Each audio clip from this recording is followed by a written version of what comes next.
ہم سب کے سرپرست اور ہم سب کے فادرلی فیگر پدم شری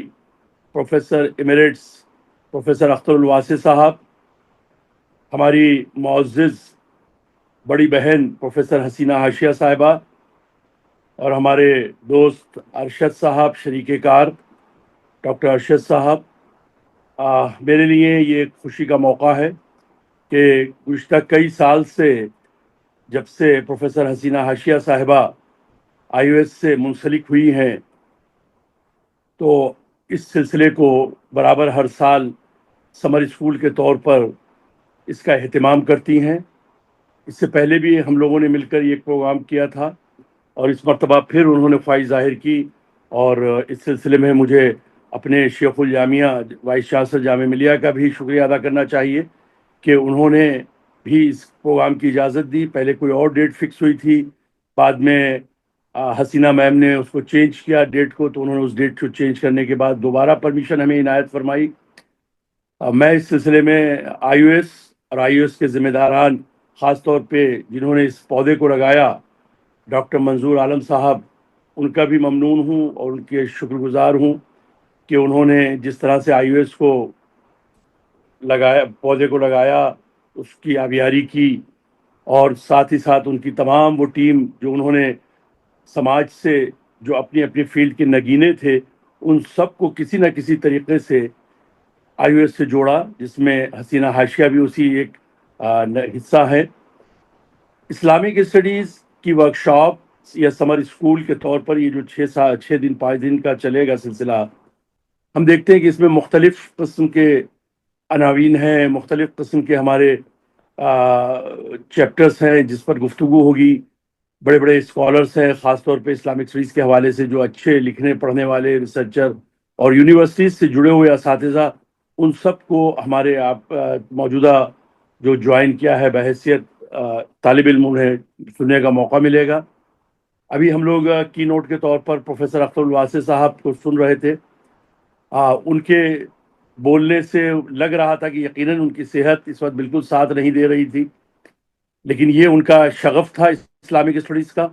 اور میں کم و بیش کم سے کم 40 سال سے جامعہ سے منسلک ہوں، تو میں نے ان کو ہمیشہ اسلامک اسٹڈیز کے معاملے میں اسی طرح سے دیکھا کہ چاہے کتنی بھی کمزوری ہو، صحت کا معاملہ ہو، لیکن جب اسلامک اسٹڈیز کا معاملہ آتا ہے، جب کبھی مسلم کمیونٹی اور اکیڈمکس کا معاملہ آتا ہے، تو وہ اپنی صحت کی فکر کیے بغیر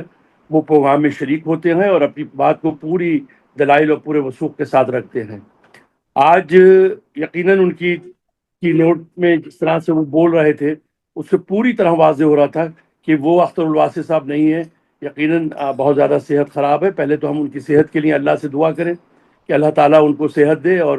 ہم لوگوں پر دیر تک سایہ رکھے ان کا۔ اختر الواسع صاحب نے بہت ہی اچھی طرح سے واضح طور پر اسلامک اسٹڈیز کیا ہے، اسلامک اسٹڈیز کے بارے میں جو کنفیوژن ہے مختلف، ان سب کو دور کرنے کی کوشش کی۔ کچھ اسلامک سائنسز کے حوالے سے بھی بات کی، فقہ کے حوالے سے بھی بات کی۔ میرا موضوع عام طور پہ اسلام ان دا ماڈرن ورلڈ یا اسلامک جو تھاٹس ہے اس پر مجھے موقع ملتا ہے تو میں اس پر گفتگو کر لیتا ہوں۔ مجھے لگتا ہے کہ اسلام کے بارے میں اگر یہ کہا جائے تو مبالغہ نہیں ہوگا کہ دنیا کا سب سے آسان مذہب ہے ان دا وے آف پریکٹس۔ دنیا میں اس سے زیادہ پریکٹس کے لیے آسان مذہب کوئی نہیں ہے، یہ میرا عقیدہ ہے۔ ہاں، اگر ہمیں کچھ کہیں مشکل لگتا ہے تو میرا یہ بھی عقیدہ ہے کہ شاید یا تو ہم اسلام کو ٹھیک سے سمجھے نہیں ہیں، یا ہم اسلام کے کچھ پہلوؤں کو ابھی ٹھیک سے اس کا ہم نے مطالعہ نہیں کیا ہے۔ اسی لیے اس کی گواہی یہ ہے کہ اسی لیے اس نے اس چھوٹے سے عرصے میں جتنے بھی آسمانی مذاہب ہیں اس میں سب سے کم عرصہ اس کو ابھی ہوا ہے، سب سے جونیئر مذہب ہے، لیکن یہ دنیا کے بیشتر علاقوں میں جہاں بھی 4 انسان ہیں وہاں ایک مسلمان ضرور ہے،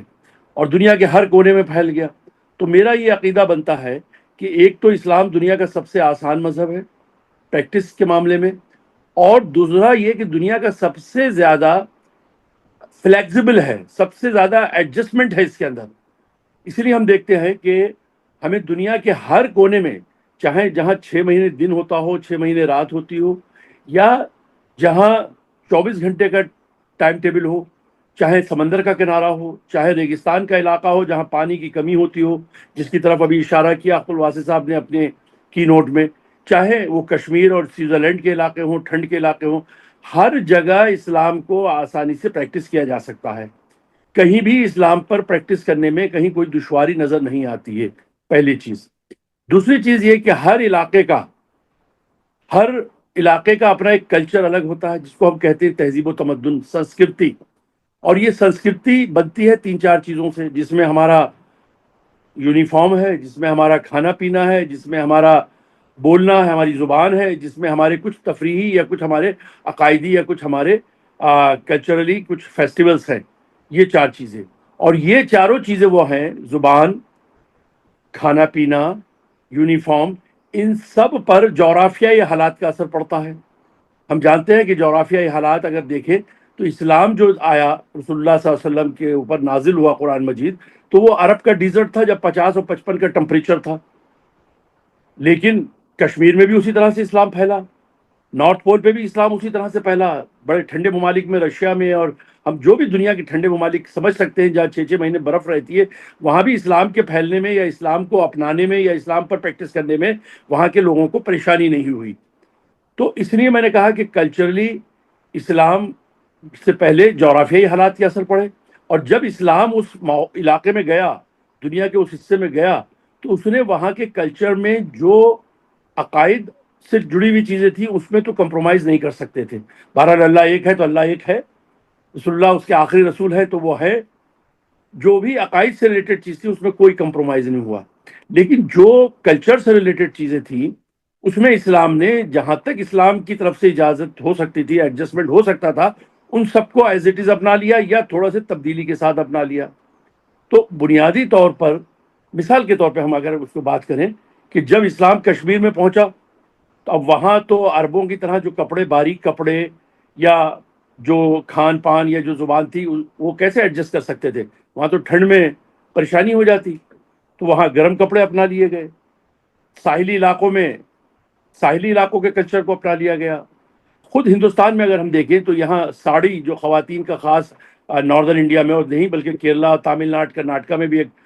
بہت ہی خاص ڈریس ہے. ہر موقع پہ ساڑی باندھی جاتی ہے اور اس میں جو بلاؤز پہنا جاتا ہے، تو ظاہر سی بات ہے کہ اس کی کنڈیشن ہم سب کو معلوم ہے کس طرح کا تھا. لیکن اسلام نے آ کے اس بلاؤز کی سلیوز لمبی کر دی، اس سے کمر اور پیٹ کو ڈھکوا دیا، اور ساڑی کا پلو سر پہ رکھوا دیا. یہی اسلامی ڈریس ہو گیا. آج آپ دیکھیے ہمارے یہاں علماء کے گھروں میں بھی اس طرح کی ساڑی باندھی جاتی ہے. یا شلوار جمپر، یہ تو عربوں کا ڈریس نہیں تھا. کرتا پائجامہ، یہ تو عربوں کا ڈریس نہیں تھا. یا جو ٹوپی، جس طرح کی ہم گول ٹوپی یا کالی ٹوپی رامپوری ہندوستان میں پہنتے ہیں، یہ تو عربوں کا ڈریس نہیں تھا. رسول اللہ نے کبھی اس طرح کی ٹوپی نہیں پہنی، کبھی اس طرح کا پائجامہ نہیں پہنا. لیکن یہی میں کہنا چاہ رہا تھا آپ کو بتانا کہ صرف ہندوستان نہیں، ترکی میں گیا، سینٹرل ایشیا میں گیا، نارتھ ایسٹ ایشیا میں گیا، ساؤتھ ایسٹ ایشیا میں گیا، کینیڈا میں گیا، امریکہ میں گیا، تو جہاں جہاں جو کلچر تھا، جو اس کی جہاں تک اسلامی حدود کے اندر رہتے ہوئے اس کا استعمال ہو سکتا تھا، اس کو استعمال کیا. جس کا نتیجہ یہ ہوا کہ وہاں کے لوگوں کو اسلام کو اپنانے میں کوئی بہت بڑی پریشانی نہیں ہوئی، بہت بڑی قربانی دینے میں نہیں ہوئی. انہیں لگا کہ یہ تو صرف ہمارے ہی کلچر پر ہم لوگ ہیں، ہماری ہی تہذیب پر ہے، ہماری زبان. ہاں، اس میں سے کچھ جو میں نے کہا عقائد یا کچھ چیزیں جو ٹو دی پوائنٹ تھی، ان پر تھوڑی سی پابندی لگی. پہلی چیز. دوسری چیز یہ کہ اسلام کے پھیلنے کی دوسری چیز وجہ میری سمجھ میں آتی ہے کہ اسلام کے اندر جو ایکولیٹی کا کانسیپٹ ہے، برادرہڈ کا جو کانسیپٹ ہے، اخوت اسلامی کا جو کانسیپٹ ہے، اس نے اسلام کو بہت تیزی سے لوگوں میں پھیلایا. اور ہندوستان میں تو ہم دیکھتے ہیں بر صغیر میں جو اسلام پھیلا، اس میں جو سب سے بڑا کارنامہ ہے وہ یہی ہے کہ ہمارے ہاں ذات، برادری، پہچان کے لیے تو بن گئی، لیکن ہمارے مذہبی معاملات میں، ہمارے سماجی معاملات میں اس سے کوئی فرق نہیں پڑا. آج بھی آپ دیکھیے بڑی سے بڑی مسجد کے امام کوئی ہمارے او بی سی، کوئی ہمارے مسلمان، ہم کہہ سکتے ہیں نام کے طور پہ ہو سکتے ہیں حافظ قرآن اور امام، اور اس میں سید صاحب پیچھے کھڑے نماز پڑھتے ہوتے ہیں، پٹھان صاحب پیچھے نماز پڑھتے ہوتے ہیں. یہ دوسرے مذہب میں آپ کو نظر نہیں آئے گا، وہاں نظر چیزیں نہیں آئیں گی. تو یہ جو ایکولیٹی کا، برادرہڈ کا جو کانسیپٹ ہے، اس نے بھی مسلمانوں، اسلام، ہندوستان میں اور ہندوستان کے باہر بھی اسلام کی طرف تیزی سے مسلمانوں کو کھینچا،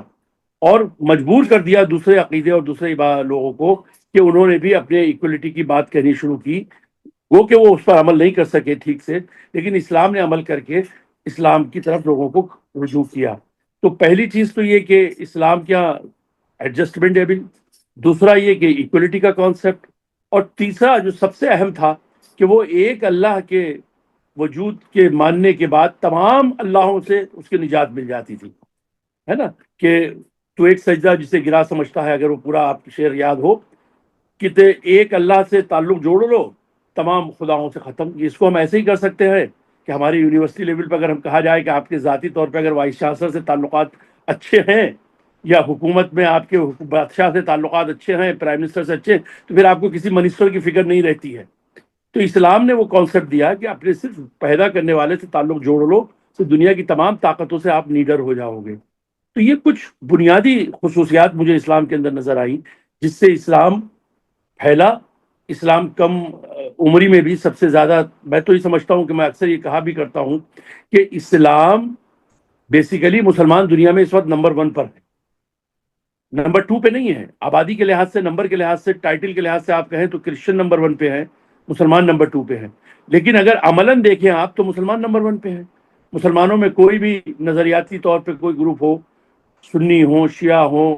کسی بھی طرح کے ہوں، سب کیا 3 بنیادی چیزوں پر کوئی اختلاف نہیں ہے، چاہے اللہ ہو، قرآن ہو اور رسول اللہ۔ ان 3 میں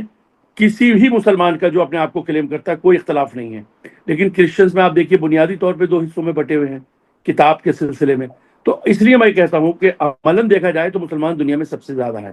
اب سوال یہ اٹھتا ہے کہ یہ اسلامک اسٹڈیز کی ورکشاپ ہے،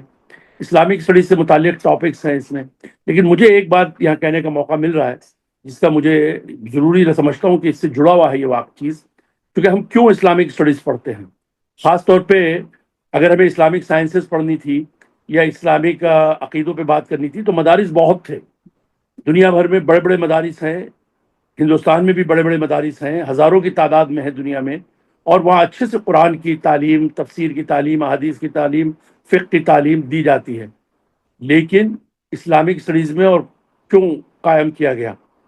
ہم جانتے ہیں کہ یورپ میں اس کی ابتدا ہوئی، فرانس سے اس کی ابتدا ہوئی، لیکن آج اس پر پوری طرح سے مسلم دنیا کے اندر اس پر پوری طرح سے عبور حاصل کر لیا۔ اب ہم دیکھتے ہیں دنیا کے ہر مسلم ملک میں یہ سبجیکٹ ہے۔ تو مجھے لگتا ہے کہ اس کی بنیادی وجہ یہ تھی کہ اسلامک اسٹڈیز کے حوالے سے ہمیں نہ صرف عقائد اور عبادات اور سائنسز کے حوالے سے بات کی جائے، بلکہ ہمیں اپنے پرانی تہذیب، پرانا کلچر جس کو ہم کہتے ہیں تاریخ، یعنی اسلامک اسٹڈیز کا جو بنیادی مقصد ہے وہ یہی ہے، history of the Muslim civilisation in the world. تو ہمیں اپنی سویلائزیشن کے بارے میں بھی جاننا چاہیے، ہمیں اپنی تاریخ کے بارے میں بھی جاننا چاہیے کہ ہم نے کیسے 313 نے 1000 پر فوقیت حاصل کی، ہم نے کیسے چھوٹے چھوٹے گروپ نے اپنے عمل، اپنے بیہیویئر اور اپنی کوششوں سے بڑے بڑے آبادیوں کو اپنے قبضے میں کیا، اور ان پہ وہاں ہم نے صراط مستقیم کی بات کی، اور کس طرح بغیر لڑے لوگ ہم سے متاثر ہوئے اور انہوں نے ہمارے مذہب کو سے جڑے اور ہمارے ساتھ رہنا پسند کیا، ہمارے ساتھ رہنے میں اپنے آپ کی حفاظت سمجھی۔ تو ہمیں ان سب کا بغور مطالعہ کرنا چاہیے، اور اس کے ساتھ ہی ساتھ جب ہم مطالعہ کرتے ہیں اپنی پچھلی زندگی کا مسلمانوں کی دنیا بھر میں، تو ہمیں یہ بھی پتہ چلتا ہے کہ ہم نے کہاں کہاں غلطیاں کی، کہاں کہاں ہم نے حکمراں ہو کے باہم ڈکٹیٹر ہو گئے، اور کہاں کہاں ہم نے عوام کے ساتھ اس کا استحصال کیا، اور اس کا پھر ڈکٹیٹر اور استحصالی کے رول ادا کرنے پر بھلے ہی ہم اسلام کا نام اراپتے رہے، ہم بات کرتے رہے مسلم ممالک اور اسلامی ممالک کی، تو ہم نے کہاں کہاں غلطیاں کی جس کی وجہ سے ہماری حالت یہ ہے کہ آج دنیا بھر میں سب کا نشانہ ہم ہی ہیں۔ غور کرنا چاہیے کہ دنیا میں ہم اتنی بڑی تعداد میں ہونے کے باوجود، 57-58 ملک ہمارے ہونے کے باوجود، دنیا میں ہر طرف ہمارے اوپر ہی انگلی کیوں اٹھائی جا رہی ہے؟ جہاں جس ملک میں بھی رہ رہے ہیں اس کے عام طور پہ اگر کچھ لوگوں سے بات کی جائے کہ سب مسلمانوں کا ہی جھگڑا، عیسائی، یہودی، بدھسٹ، ہندو، جین، ہر جگہ کیوں ہے؟ تو بڑا اچھا سا جواب دے دیتے ہیں جس کو ہم کہتے ہیں خواب خرگوش۔ میں سمجھتا ہوں کہ صاحب چونکہ اسلام سچا دین ہے اور اسلام کی طرف ہم دعوت دیتے ہیں، اس لیے لوگ ہم سے ناراض ہو جاتے ہیں۔ ناراض ہم سے اس لیے نہیں ہوتے کہ اسلام سچا دین، اور اسلام سچا دین تھا تو وہ اڈاپٹ کرتے تھے۔ آپ کی حرکتوں سے، چونکہ آپ نام لیتے ہیں اسلام کا اور کام تمام وہ کرتے ہیں جو غیر اسلامی ہوں، تو پھر ظاہر سی بات ہے کہ دوسرے لوگوں کو تکلیف ہوتی ہے، اسلام کی چھوی خراب ہوتی ہے۔ تو ہمیں اسلامک اسٹڈیز کے حوالے سے ہمیں تاریخ، ہمیں کلچر، ہمیں سویلائزیشن کی طرف بھی غور کرنا چاہیے، اور خاص طور پہ اس کا جو بنیادی مقصد ہے وہ یہی ہے کہ کہاں کہاں ہم سے غلطیاں ہو رہی ہیں، جس کی وجہ سے آج ہم دنیا میں تعداد میں زیادہ ہونے کے باوجود، ملک ہمارے زیادہ ہونے کے باوجود، ہم اسلام سے تو دور ہیں ہی، ہم دنیا کی نظروں میں بھی حقیر ہوتے چلے جا رہے ہیں۔ ایک آخری بات یہ کہ ہمیشہ یاد رکھیے کہ اللہ تعالیٰ نے ہمیں دینے والا بنایا ہے۔ ہم سے کہا گیا کہ زکوٰۃ دو، ہم سے کہا گیا کہ خیرات کرو، ہم سے کہا گیا کہ صدقہ کرو، ہم سے کہا گیا کہ غریب کی مدد کرو، ہم سے کہا گیا ضرورت مندوں کا ساتھ دو، ہم سے کہا گیا مظلوموں کے ساتھ کھڑے ہو۔ حضرت ابوبکر نے یہی تو کہا تھا اپنے خطبے میں، اس کا مفہوم تو یہی تھا کہ مظلوم کا ساتھ دینا ہے۔ سوری، حضرت ابوبکر نے، معاف کیجیے گا، کہ مظلوم کا ساتھ دینا ہے۔ طاقتور اگر ظالم بھی ہے تو میرے سامنے کمزور ہے۔ ہم بھول گئے اس سب کو، ہم خود ظالم بن گئے ہیں۔ ہم 57-58 ملک ہمارے نام سے منسلک ہیں، جن کو سو کالڈ میڈیا اسلامک ممالک کہتا ہے، ہم کہتے نہیں وہ اسلامک نہیں، مسلم ممالک ہیں، لیکن وہاں ہم سب وہ کام کرتے ہیں جو غیر مسلم ممالک میں بھی بعض بعض جگہ نظر نہیں آتے ہیں، وہ کام کرتے ہیں ہمیں۔ اسی لیے 47 میں علماء کی ایک بڑی تعداد نے ہندوستان میں رہنا پسند فرمایا تھا، اور میں تو شکر ادا کرتا ہوں اپنے آباء و اجداد کا جو 47 میں یہاں سے نہیں گئے، چونکہ کانسٹیٹیوشن نے ہمیں جو رائٹ دیے وہ ہمیں اس میں اپنے اسلام کو محفوظ رکھنے، اسلام کی حفاظت کرنے کا پورا موقع فراہم کیا۔ تو اسلامک اسٹڈیز کی مطالعے سے بنیادی مقصد یہی ہے کہ ہم قرآن، حدیث، تفسیر، فقہ تو ہم مدرسوں میں پڑھ سکتے ہیں، بڑے بڑے جید عالم موجود ہیں، ان سے پڑھ سکتے ہیں، لیکن اسلامی اپنی کلچر، تہذیب، تمدن، اور کیوں ہم اس وقت کامیاب تھے کم تعداد میں، اور آج دنیا میں زیادہ ہونے کے باوجود کامیابی ہمیں نہیں مل رہی ہے، ہر جگہ ذلت اور رسوائی ہو رہی ہے۔ ابھی ہم خود، میں اشارہ اگر آپ کریں پچھلے 8-10 دن کا سینیریو، اس میں غور کر سکتے ہیں دنیا میں جو ہو رہا ہے اس وقت مڈل ایسٹ میں یا دوسرے علاقوں میں، تو مسلمان کہاں ہے، کس جگہ ہے، ہمیں اپنا پورا تجزیہ کرنا چاہیے، چونکہ ہم نے بنیادی طور پر اپنا احتساب کرنا چھوڑ دیا ہے۔ ہم نے ساری اپنی خرافاتوں کو اسلام کے نام سے امپلیمنٹ کرنا شروع کر دیا ہے۔ ہم نے اسلام کو بھی بدنام کیا اور اپنے آپ کی بھی رسوائی کی۔ اسلامک اسٹڈیز کا بنیادی مقصد یہی ہے کہ ہم اپنی ماضی کو جانیں، تاریخ کو سمجھیں، اور اس کی غلطیوں سے سبق لیں، اور موجودہ دور میں ان غلطیوں کو دہرانے کے بجائے ان کو صحیح کریں۔ مجھے لگتا ہے کہ اسلامک اسٹڈیز پڑھنے کا اور پڑھانے کا بنیادی مقصد یہی ہے، جبھی اسلامک اسٹڈیز کا مقصد حل ہوگا، ورنہ تو ظاہر سی بات ہے کہ جس طرح سے ہم اور سبجیکٹ میں ڈگریاں حاصل کر لیتے ہیں، لیکن جب ہم انٹرویو کے لیے جاتے ہیں تو بہت زیادہ کامیابیاں ہمیں نہیں ملتی ہیں۔ اسلامک اسٹڈیز کے طلباء کے لیے دوہری ذمہ داری ہے کہ ایک طرف انہیں خود اپنے آپ بحیثیت فالوور اسلام کا پیش کرنا ہے، دوسری طرف اپنے سماج کے اندر جو خرابیاں پیدا ہوئی ہیں، جن کی وجہ سے آج کمزوریاں آئی ہیں، جس کی وجہ سے آج اسلام کو بدنام کیا جا رہا ہے، جس کی وجہ سے آج مسلمانوں کو نشانہ بنایا جا رہا ہے، جس کی وجہ سے ہمارے اکابرین کو نشانہ بنایا جا رہا ہے، وہ سب غلطیاں ہماری ہیں۔ میں سمجھتا ہوں بجائے دوسروں کی طرف انگلی اٹھانے سے پہلے اپنی طرف جو 3 انگلیاں اٹھتی ہیں اس پر بھی غور کریں، اور ہماری عادت یہ پڑ گئی ہے کہ ہم اپنی غلطیوں پہ نظر انداز کر کے، پردہ ڈال کے دوسروں کی غلطیاں تلاش کرتے رہتے ہیں۔ اس ورکشاپ سے 6 دن میں اگر یہ ہوئی تو مجھے لگتا ہے کہ اسلامک اسٹڈیز کے حوالے سے طلباء کو، یا جو بھی اسلامک اسٹڈیز میں شرکا ہیں، ان سب کو اس پر غور کرنا چاہیے، اور اگر اس میں سے جو شریک ہے ان میں سے اگر 5 لوگوں نے بھی میری اس بات پر غور کر لیا، اور اس میں سے اگر 2 لوگ بھی سدھر گئے، میں سمجھتا ہوں اس ورکشاپ کی سب سے بڑی کامیابی یہ ہوگی۔ بہت بہت شکریہ۔ مجھے میرے استاد یہاں اس وقت نظر آ رہے ہیں، پروفیسر ظہور محمد خان صاحب، آئی او ایس کے حوالے سے اس وقت جب ذکر کر رہا تھا تو اس وقت آپ سے بات نہیں ہو پائی۔ اللہ تعالیٰ آپ کو بھی صحت دے۔ آپ جیسے لوگ جب تک آئی او ایس سے جڑے رہیں گے، منظور صاحب کے ساتھ لگے رہیں گے، ان کے مشن کو آگے بڑھاتے رہیں گے، آئی او ایس آگے ترقی کرتا رہے گا، اور جامعہ اور جامعہ کے تمام پرانے طلباء اور نئے طلباء جو اب اساتذہ کے شور میں، ہمارے ڈاکٹر ارشد صاحب وہاں بیٹھے ہیں، یہ سب آئی او ایس کے اس طرح کے کاموں میں جس سے اسلام اور مسلمانوں کی چھبی سدھرے، اس کے لیے ہر وقت تیار ہیں۔ اور میں آخر میں ہمارے پروفیسر حسینہ حاشیہ صاحبہ، بڑی بہن، ان کا شکر گزار ہوں جنہوں نے موقع دیا۔ میں ابھی بس تھوڑی دیر پہلے ہی لمبے سفر سے گھر میں آیا تھا، اگر حسینہ میم فون نہیں کرتی تو شاید مجھے یاد بھی نہیں رہتا۔ بہت بہت شکریہ۔ ان 4-5 دن میں بھی اگر کوئی ضرورت ہو میری تو بغیر کسی تکلف میم آپ کانٹیکٹ کر سکتی ہیں۔ ارشد صاحب وہاں موجود ہیں، بہت فعال ہیں، بہت ایکٹیو ہیں، اور سبجیکٹ پہ بھی ان کو مہارت ہے۔ یہ جہاں کوئی، اگر آپ کو کوئی ٹیچر ایبسنٹ ہو تو آپ ان سے کام لے سکتی ہیں، ملٹی پرپز ہیں یہ۔ اور ماشاءاللہ اللہ تعالیٰ سب کو صحت دے جن لوگوں نے جوائن کیا۔ لیکن پھر میرا ایک وہی کہنا ہے آخر میں کہ ہم یہ عام کانفرنسز اور سیمینار کی طرح نہ کریں، سنا، پیپر پڑھا اور چل دیے۔ خدا کے لیے ان 6 دن میں جو کچھ سنیں اس کے ایک ایک لفظ پہ غور کریں، اور اگر ایک لفظ بھی اگر غور کر کے اس پر عمل کیا تبھی اس کی فائدہ ہوگا، ورنہ اس طرح کے کام کا فائدہ نہیں۔ بجٹ ضرور ملیں گے، فنکشن ضرور ہوں گے، لوگوں کو لوگ ضرور پہچانیں گے، لیکن اصل مقصد اس کا یہی ہے کہ جو خرابیاں ہم لوگوں میں پیدا ہوئی ہیں وہ خرابیاں ہم اپنے تاریخ کے آئینے میں جھانکتے ہوئے، صحابہ اور تابعین کی زندگیوں میں دیکھتے ہوئے کہ وہ خرابیاں کہاں سے پیدا ہوئیں، کیوں پیدا ہوئیں، اور ان کو کیسے دور کیا جا سکتا ہے، اس پر ہم کریں۔ اور ایک آخری بات کہ ہمیں یہ غور کرنا چاہیے کہ رسول اللہ صلی اللہ علیہ وسلم نے زندگی کو ہمیں 2 حصوں میں دیکھنا چاہیے، ایک بحیثیت پیغمبر اور ایک بحیثیت عرب مسلمان۔ چونکہ عرب مسلمان کی حیثیت سے جو دیکھنا ہے وہ الگ ہے، اور بحیثیت پیغمبر ان کی زندگی پوری الگ ہے۔ بحیثیت پیغمبر زندگی ہمارے لیے لازمی ہے مسلمان رہنے کے لیے، لیکن بحیثیت ایک عرب، ظاہر سی بات ہے کہ بہت ساری چیزیں جغرافیائی طور پہ جو عرب میں ہو سکتی ہیں وہ ہم نہیں کر سکتے، جو ہم کر سکتے ہیں وہ عرب میں نہیں۔ تو جس کی اجازت ہمیں ملی ہوئی ہے، جو چوائس ہے، اس پر ہمیں زبردستی بحث کر کے گروپ بازی میں نہیں پڑھنا چاہیے، اختلاف سے نہیں پڑھنا چاہیے۔ اسلام کو سب سے بڑا نقصان اسی سے پہنچا ہے۔ خدا کے لیے اس کے سے دور رہنے کی کوشش کیجیے۔ اور مجھے جامعہ کے ایک استاد کا نام آ رہا ہے یاد، مرحوم ہو گئے ابھی، آپ میں سے بیشتر لوگ انہیں جانتے ہوں گے، پروفیسر جلال صاحب، پالی ٹیکنک والے۔